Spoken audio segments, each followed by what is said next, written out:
alamar ƙararrawa domin samun sabbin fina-finan Indiya Hausa. Kuma duka a kyauta. A Indian Hausa Channel TV.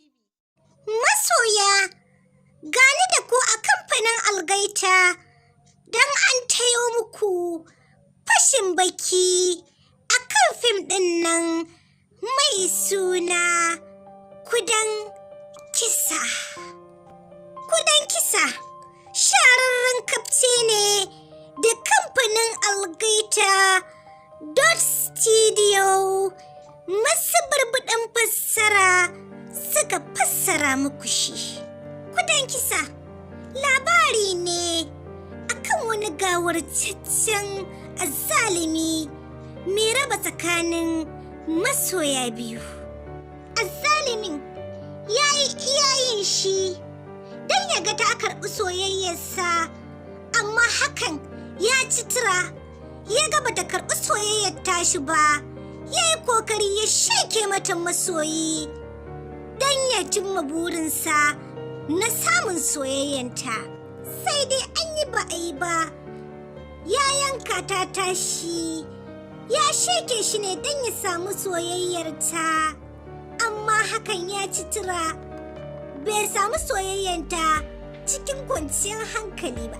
Sai dai jarumin naka duk da azzalumin ya sheke shi, amma zuciyarsa bata mutu ba, tana nan a duniya tana bibiyar masoyiyar tashi.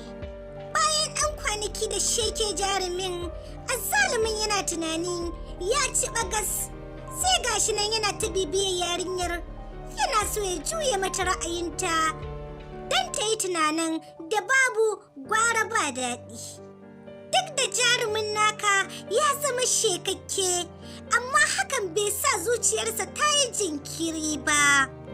Maza ya zama kuruwa, ya fada akan wani kudan zuma, ita kuma kudan zuma ta kawo masa agajin gaggawa, ta kyankyashe shi a matsayin ɗanta.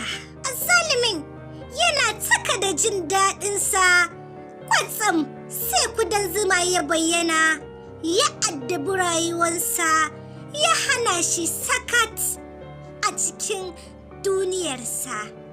Wannan jarumi kudan zuma ya yi namijin kokari, ya daddage shi ma sai da ya ɗau fansa a kan wannan azzalimin. Bai bar shi ya sakata da budurwarsa ba, ko kuma ya yaudarar mata zuciya ba, sai da ya tabbata shi wannan azzalumi ya zama shekakke. Tabbas wannan kafce yana kunshe da cakwakiyoyi, fim wanda na furta a baya. Kai da nemi kayataccen kafce na fim ɗin Kudan Kisa na kamfanin algaita don more cakwakiyar da ke cikinsa.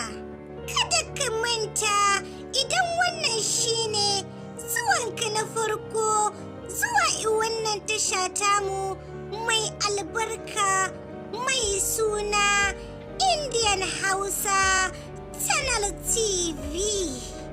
Masoya, ku danna mana subscribe da kuma alaman kararrawa don morewa fashin baki da ke cikinsa, ko kuma in ce recap na fina-finan Indian fassarar Hausa.